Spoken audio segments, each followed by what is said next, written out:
Welcome to Amplifying Leadership, a podcast for new leaders or seasoned leaders where we share guest stories, wins, challenges, and more. My name is Tara and I'm a partner, coach, and consultant at Twin Life Coaching and Business Services, of which Amplifying Leadership is a division. For our clients, we aim to support you through this podcast, coaching, and more as part of our leadership services. To learn more about our Amplifying Leadership division or our community, please visit amplifyingleadership.ca. Today, I am welcoming Harvey Deutschendorf, a fellow Canadian, but also author of Emotional Intelligence Game Changers, 101 Simple Ways to Win at Work and Life, a TedX speaker, and emotional intelligence expert. Welcome to the show today. Well, it's a pleasure to be on, Tara. Thank you very much. Looking forward to it. So why don't we start with letting our audience know a little bit more about you and who you are within your leadership journey? Well, I'm someone who was basically thrown into leadership without any training, like a lot of people.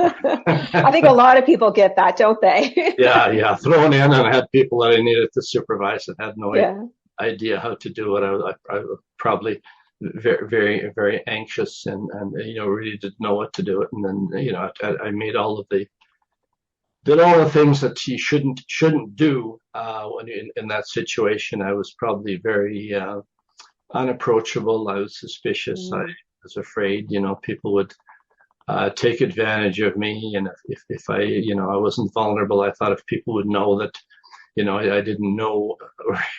a lot of things, that they would take advantage of that. And I did, basically wasn't very, very approachable at all. And I wouldn't really, wasn't very good at listening to people.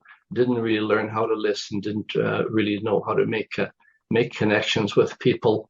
And so I just kind of struggled in that and really had trouble really making those connections. And then I learned about, started to learn about emotional intelligence. Great topic. Yeah. And it was back when I read Daniel Goleman's book, Emotional Intelligence, Why It Can Matter More Than IQ. And, I looked at it and I said, aha, I had one of those aha moments. I thought, right. Here's the answer. This is what's really, really going to help me, not only in my leadership journey, but in my personal life. I grew up in a situation where, it was abuse in the family, poverty, things like that. And I learned a lot of things that weren't serving me very well at this point in my life. I wanted to change that. So anyways, I started to become more aware of myself. I joined the men's organization called the Mankind Project. And we started to explore our emotions. We become open and vulnerable with emotions, which men usually don't do in our society. And I started to learn about myself. I started to become aware, and I started to learn about how I came across to others. That was important. And I started to make changes. I started to make changes. I started to be more open, vulnerable. And I learned to listen, and the way people responded to me, that reported to me after I thought it changed totally. They came to me. They approved. Their relationship started to improve. I would say it warmed up. It became more. We worked more as in partnership, as a team. They weren't afraid to come to me. I wasn't.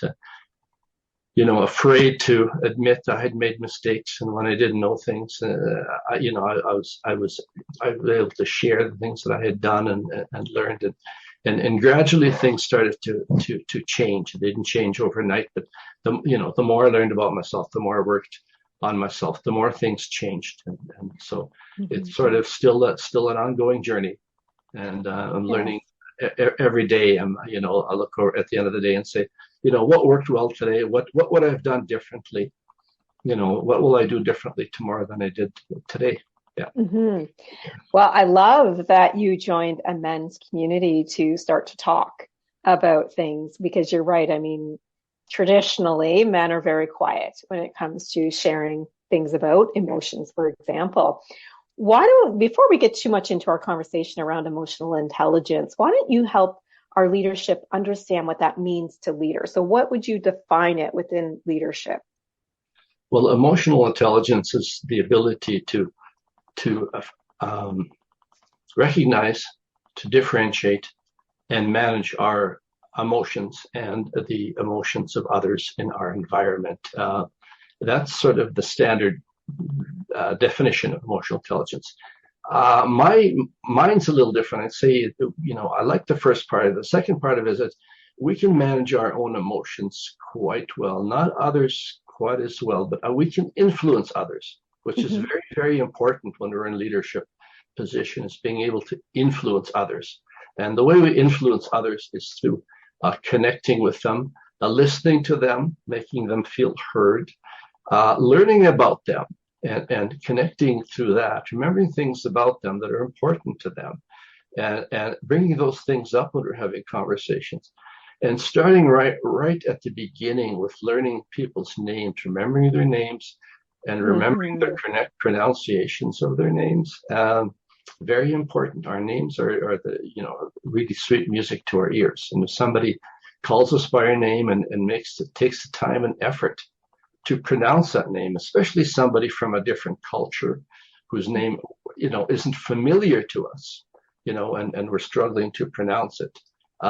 Even if we're struggling, let them know that we are making the effort to call them by pronounce their name properly. That's important, to make those types of connections, that people know that we consider them to be important. That's important to us. The relationship is important. They know that, and becoming a listener, because a lot of people come to us in leadership positions, that they have issues that really, there's nothing we can really do about those situations. The important thing is, though, that they feel that they've been heard. They understand a lot of times there's nothing we can do to change those situations. They're above us, beyond us, and they want to vent. But when they feel understood, they leave in a better place than when they come in.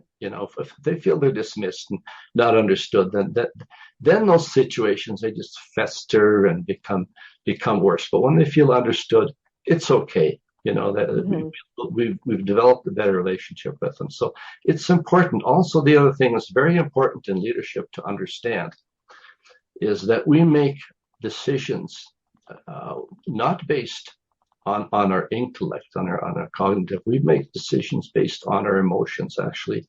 I won't talk about that today, but that's been scientifically proven. That's been studied.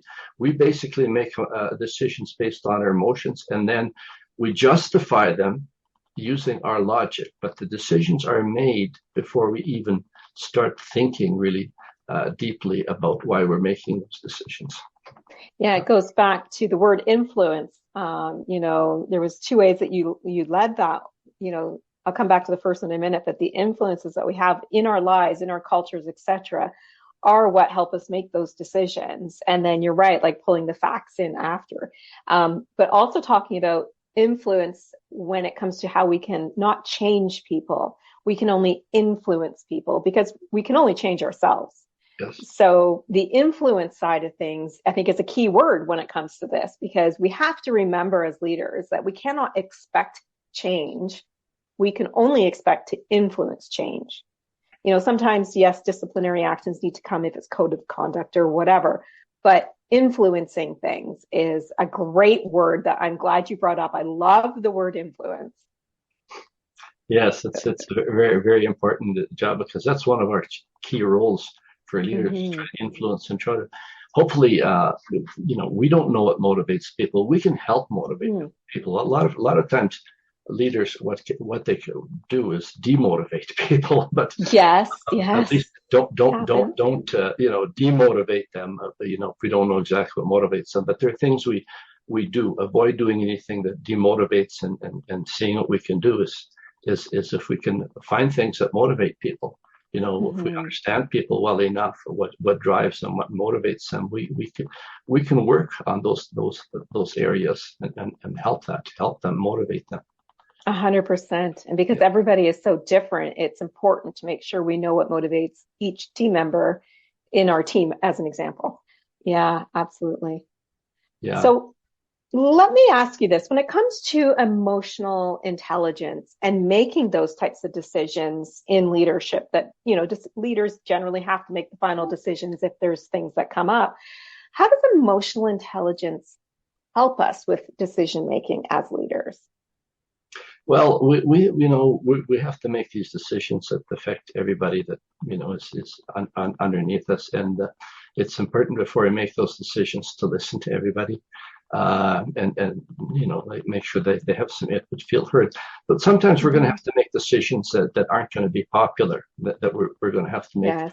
And the whole thing, the important thing is to be very open, transparent, and honest, with why those decisions have to be made, and explain that to people, and talk to people in a way that they understand, that they feel that they're being respected and heard, and don't talk in a way that make it simple to understand, make it easy to understand why we have to do this, even though it could be painful and unpopular. And I mean, if it's going to be unpopular, we admit that I know a lot of you aren't going to be happy about this. I understand that.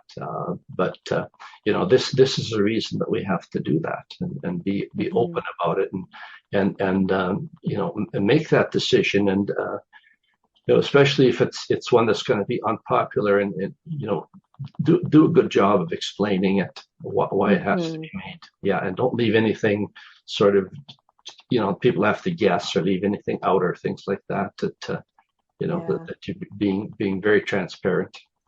And I think it's a key to note that as leaders, we know what these major changes might be. Maybe it's a mass layoff or whatever it might be.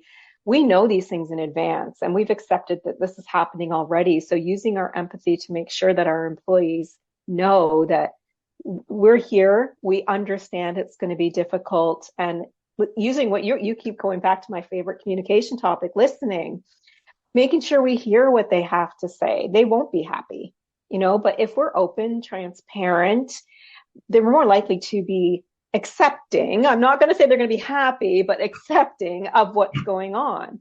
What are your thoughts about that? Yes, and the timing here, Tara, is very important too. Yes. When we're sharing bad news, I write about that in my emotional intelligence game changes. The timing is very important. It's important not to release information and speak to your group before you have all the information and all the facts, because don't jump the gun. Wait till you have all the information, but don't wait long, because people are going to be hearing rumors. They're going to be hearing different things, and with the lack of information, they're going to suspect the worst. There's going to be all kinds of rumors that are going to be coming up. So get in front of it. Get in front of it, because a lot of times what happens is it's not even the change so much. It's how it's handled that really causes problems. I mean, we hear stories all the time about leaders where something have to share some really, really bad news, and it's not bad news in itself that really, really makes the headlines. It's how it was shared, how it was handled, that really, really blows the situation up. So it's important to make it timely when you have all the information. Share it, and don't wait, for the rumors to start growing and spreading. Share it, and be open and transparent, and right to the point, and share it with empathy, saying, it's going to affect all of you. I know this is, that this isn't what you wanted to hear. This, but if there's anything good that you can share, we'll be here to help you. Whatever. When you're being laid off, we're going to have people counsel you and help you in your job search, whatever. Share that just as well. Yeah, and I like that you touch on like getting rid of those rumors and gossip, because they're always there. Someone's always saying in a company, oh, the company's going to shut down or whatever. I mean, there's always somebody saying something like that. But if you start to hear those rumors and that there's a truth to it or partial, start the conversation to calm that down so that those rumors don't take over. I mean, gossip and rumors is just the worst thing that can happen when something major is taking place. So I'm glad that you touched on that as well. So Absolutely. Yeah. let me ask you this. If we have new leaders out there listening to you and I today, and they don't really know how to develop their emotional intelligence, where would you say is a great place to start for them if they're not fully understanding what that means as a brand new leader? Well, I'm actually putting out a course in emotional intelligence Oh, are you? fairly shortly, and that's a good question. People always say, "Where do I start?" It Yeah. seems like so much.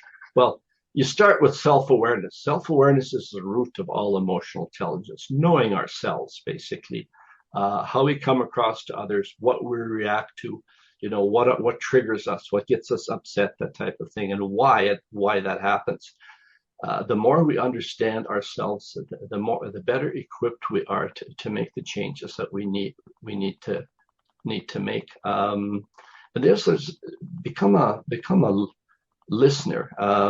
And there's a simple way to do that, actually, is to when we listen, what we typically do is we're just waiting to respond. We're not really listening. We're developing our answer in our Mm-hmm. minds at the same time as the other person speaking. Let's stop doing Premeditating. that. Yeah. We're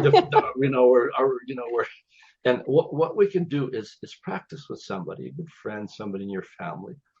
Have them speak for 3 minutes, and all you're doing is listening, because what you're going to have to do at the end of that is feedback what they said, and feedback in your, not word for word, but in your own words, what you heard them say.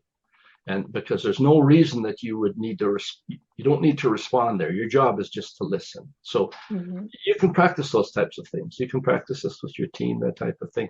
But practice just listening and trying to understand and digging deeper sometimes in what you're hearing the person say if you don't understand. That's a really a crucial skill. And it's one that's really, really overlooked, in leadership. Public speaking is so important, where we take course in public speaking. The other part of it, though, is really it's sort of the poor cousin is the listening, and that is crucial. That is as crucial as speaking, is our ability to listen. I agree. And I like that you talk about practice, because when I talk about active listening with my clients, I remind them that this is a muscle that you need to keep working. It's like as if you're going to the gym every day to keep those regular muscles going. You need to keep your active listening muscle going, because it's easy for us to, maybe we're in a high stress time of the year for our business, to start with the mouse wheel going in the head and all that premeditative stuff coming into our minds, where we don't listen anymore. We just want to get them out of the office, and we just say what they want Mm-hmm. to hear, or say no or whatever.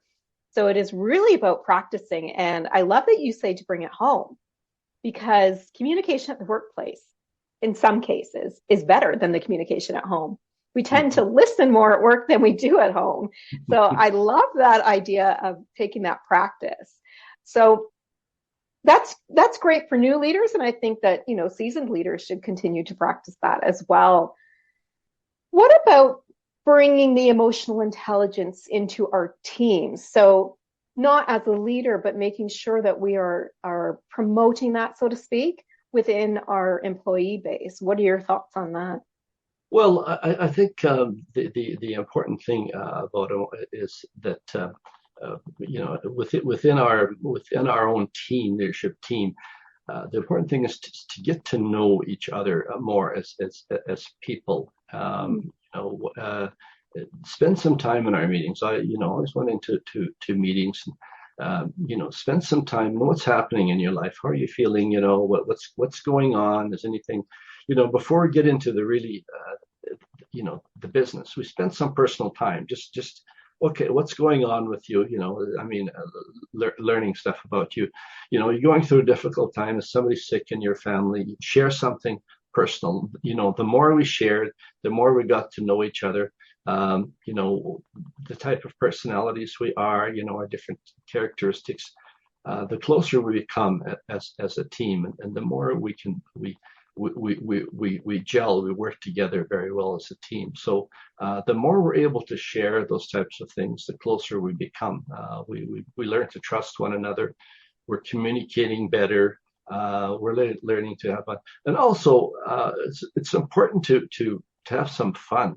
Learn to have some fun Hmm. together. Yes. That builds trust. That reduces anxiety. Have some fun. Anything that you can do and do it in more of a fun way.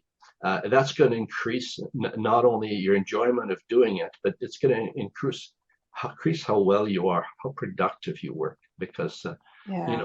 it just loosens things up and makes them easier. I agree. And fun at work, why not? I mean, Sure. we are there for 8 to plus hours a day, depending where you work and your level. I mean, why can't we have a little bit of fun? I remember one time we all got a baby picture and brought it in and we posted it on the board and you had to fill out who you thought each one was. Mine was super easy. I'm a identical twin and every baby picture I have is with my sister. So my team knew I was a twin, so that was easy. But everybody else, it was kind of fun to try and guess who the baby was, because you can't always tell that they're girls and boys, for example. And it was a lot of fun.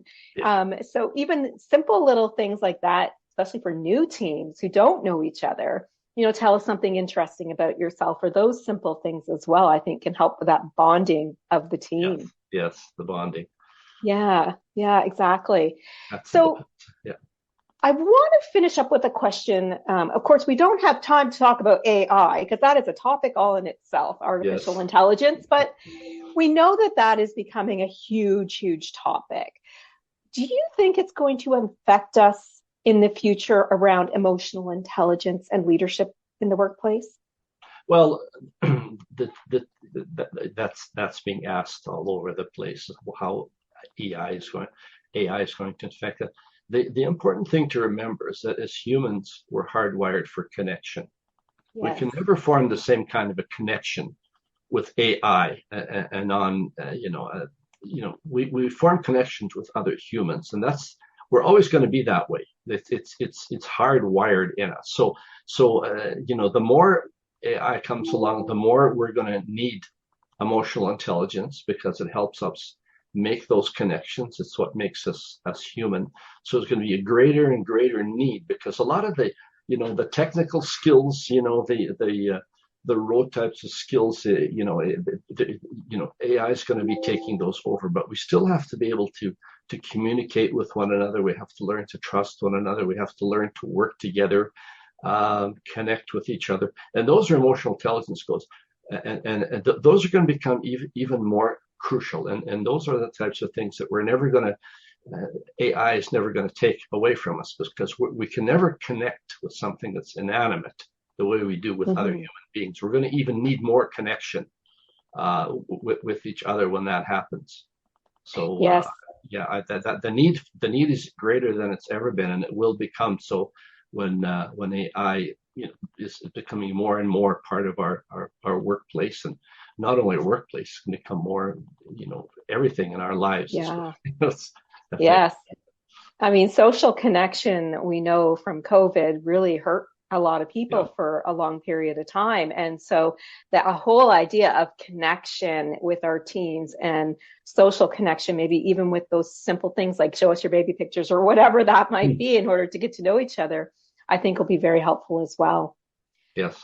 So let me ask you this. Is there anything regarding emotional intelligence that you want us to take as a key takeaway today from our conversation? Yeah. The if you forget everything we talked about today, remember we feel before we think. We Hmm. feel before we think. People will forget everything that we told them, everything we talked about, but they will never forget how we made them feel. That's the important thing. How we make others feel, they will carry with them forever. When they see us again, they will remember that. That's so crucial. So that's why emotional intelligence is so important. We have to be so aware of that when we first meet somebody, and when we continue to meet them and deal with them, how they feel when they're around us. That's going to determine everything. I Really, 100% agree. 100%. Yeah, Yeah. yeah, Yeah, absolutely agree. And I think that's an awesome way to end our conversation today. So let me ask you this. I know that you have a book that's come out, and maybe there's people in our audience that want to reach out to you or purchase the book. Is there a way to do that online? Oh yes, the book is called the Emotional Intelligence Game Changers: 101 Simple Ways to Win at Work and Life, and it's on the website. It's called the www.theotherkindofsmart.com. I like that. The book is on that website, and because my first book, which is still available as well for sale, is called The Other Kind of Smart: Simple Ways to Boost Your Emotional Intelligence for Greater Personal Effectiveness and Success.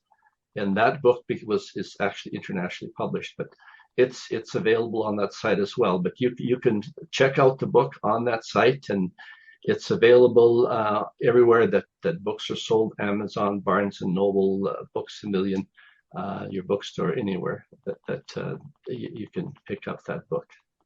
Awesome. Thank you so much. Those are great resources for some new leaders and some seasoned leaders out there.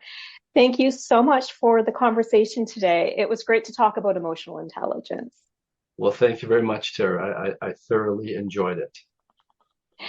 And of course, thank you to our listeners. We hope you enjoyed the conversation with Harvey today. If you are in leadership or hope to be a leader who knows that support and developing your skills are the way to moving forward on your leadership journey, please visit us at amplifyingleadership.ca, a twin life coaching and business services division. Until next time, please be safe and be an amazing leader or leader to be.